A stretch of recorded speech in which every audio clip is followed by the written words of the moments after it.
The title of this podcast is Glad to Be Here. This was inspired by a podcast opportunity I had to do. I recently had uh, to participate in with a physician from New York, and he had this quote that said "Glad to be here," and with it, it had the image of the Blue Angels, which is one of the best, if not the best, flight squadron in the world. And they are highly skilled, and it is very competitive to become a Blue Angel. And they have created a culture from the people that work on the flight line, the flight crew, the physicians, to the actual pilots that everyone is open to coaching and feedback. And whether they had a good, time out in the air or to where it didn't go so well and they need to debrief and provide constructive feedback so that they can improve things and learn from those things, that everyone takes a turn speaking. And after they finish speaking, whether it is to give feedback during the debrief or whether it is to receive feedback, they all say, glad to be here.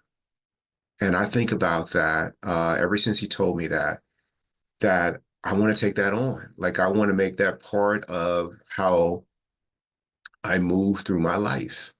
That when I'm at work and my mind is telling me that this shouldn't be happening and this is the short staffing is a problem, or someone not taking my idea and thinking that it's the next greatest thing, or somebody taking credit for an idea that I had and not giving me credit, whatever it is, I want to come back to letting all that go, because only the ego is affected by those kinds of things, to come back and say, I'm glad to be here.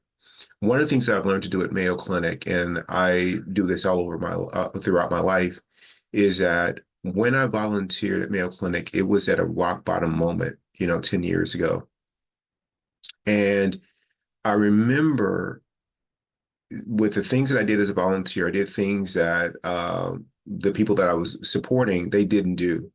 I would take out trash and clean mannequins and do all these other things. And their jobs, their roles were more technical. But I hadn't done that kind of work in a long time. I mean, of course, at ToBeRe, I take out the trash and do everything else. But in that kind of setting, I hadn't done the work in a long time.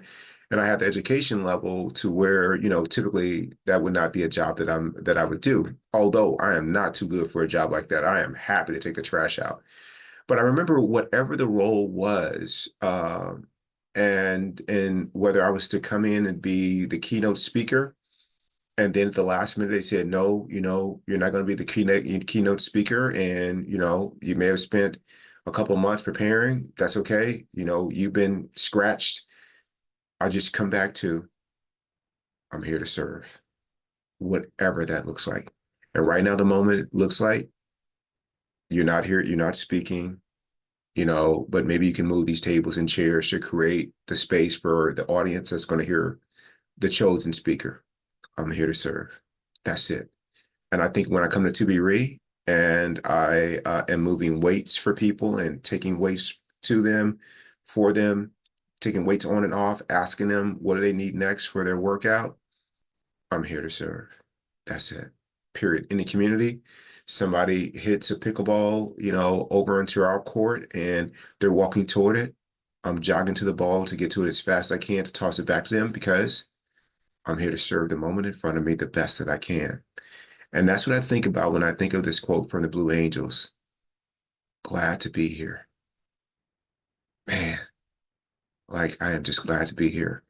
And I'm glad to be a human being having this human experience during this time in history, and just really, really grateful. And if you take that mindset everywhere you go, how can you not have just joy, just oozing, flowing through your body? How can that not happen? Some people have that experience when they have near death, a near death situation occur for them. Well, I mean, why not just have it every day? Why do you need something almost tragic to happen for you to have that? And the way that you have that every day, I think, is through practice.